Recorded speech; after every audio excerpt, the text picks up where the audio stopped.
I am ready. Serbisyong totoo ng GMA News. Hinahagupit ngayon ng Super Typhoon Yolanda ang Eastern Visayas. 2 beses itong naglandfall ngayong umaga at ayon po sa pag-aasa, maaari pang tumama sa lupa sa ikatlong pagkakataon ng Bagyong Yolanda. Para sa iba pang update kaugnay sa Bagyong Yolanda, narito po si GMA Weather Resident Meteorologist Nathaniel Cruz. Mang Tani, magandang umaga po. Tama, Kara, posible pang magkaroon ng pangatlong landfall ang Super Typhoon Yolanda dyan sa Visayas. At ayon sa pag-asa, maaaring tumama ang mata ng bagyo dyan sa dulong bahagi ng Cebu ilang sandali mula ngayon. Sa Giwan, Eastern Samar ang unang landfall ng Bagyong Yolanda kaninang madaling araw at itong alas 7 nga ng umaga ay sa Dulag, Tolos, Leyte naman tumama yung bagyo at sa kabila niyan, nananatili pa rin yung lakas ni Yolanda. Ayon sa pag-asa, nakataas ngayon ang Public Storm Warning Signal number 4 sa mga lalawigan ng Masbate kasama ang Ticao Island, Southern Sorsogon, Romblon, dyan sa Samar Provinces, Leyte Provinces, Biliran, Northern Cebu kasama ang Cebu City, mga isla ng Bantayan at Camotes, Northern section ng Negros Occidental, Capiz, Aklan, dyan sa Antique, Iloilo, Guimaras at Dinagat Province. Itinaas din ang signal number 3 sa lalabing bahagi naman ng Sorsogon,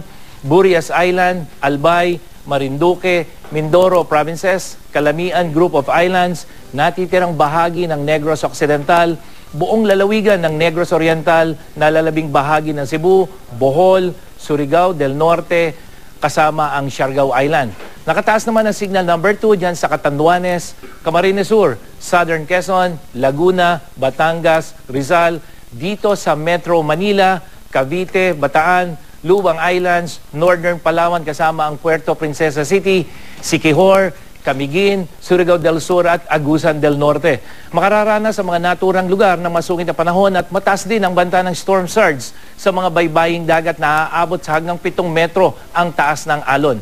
Itinaas naman ang signal number 1 dyan sa Camarines Norte, natitirang bahagi ng Quezon kasama ang Polillo Island, buong probinsya ng Bulacan, Pampanga, Zambales, Misamis Oriental at Agusan del Sur. Magkakaroon ng mga nabanggitan lugar ng malalakas na ulan na may kasamang pagbugso ng hangin at posible rin ang baha at landslides. Namataan ang mata ng bagyo sa bisinidad ng Ormoc City, Leyte nitong alas 8 ng umaga ayon sa pag-asa. At taglay ngayon ng Super Typhoon Yolanda, ang lakas ng hangin umaabot pa sa 235 kilometers per hour malapit sa gitna at bugso na hanggang 275 kilometers per hour. Kumikilos ito pakanluran, hilagang kanluran sa bilis na 39 kilometers per hour. Babala ng pag-asa, bukod po sa Northern Cebu, posibleng sunod na tatawirin ng bagyo ang mga probinsya ng Iloilo, Capiz, Aklan, Romblon, Semirara Island, dyan sa Antique, southern part ng Mindoro Island at ang huli po ay dyan sa may Busuanga, Palawan bago tuluyang pumunta ng West Philippine Sea. At base sa datos ng Weather Central, mananatiling super typhoon si Yolanda habang ito ay nananalasa dito sa ating bansa. At posibleng lumabas ang bagyo sa ating Philippine Area of Responsibility bukas po yan ng hapon, Sabado.